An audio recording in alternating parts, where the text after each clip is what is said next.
mutluyduk, neden ayrılık oldu? Zalim gurbet treni seni elimden aldı. Zalim gurbet treni seni elimden aldı.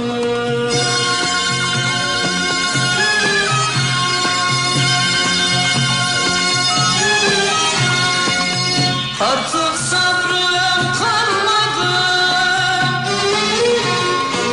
dön gel gurbet treni. Sevgilimden bir haber al gel gurbet treni. İçimdeki hasreti dindir gurbet treni. İçimdeki ateşi söndür gurbet treni.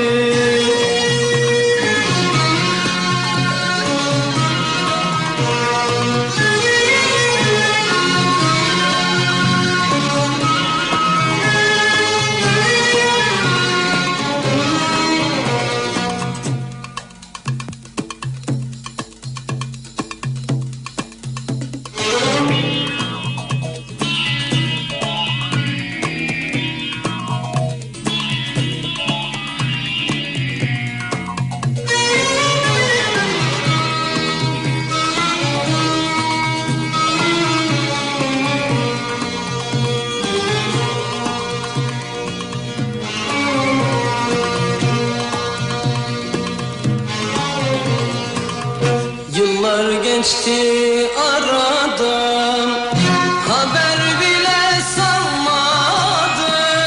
Döndü gurbet treni, yarim neden gelmedi? Döndü gurbet treni, yarim neden gelmedi?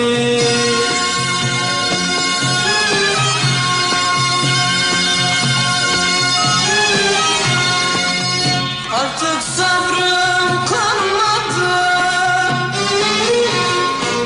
dön gel gurbet treni.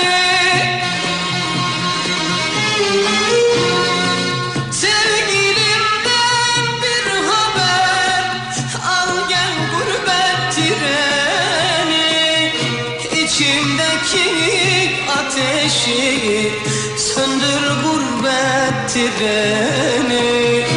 İçimdeki hasreti dindir gurbet treni.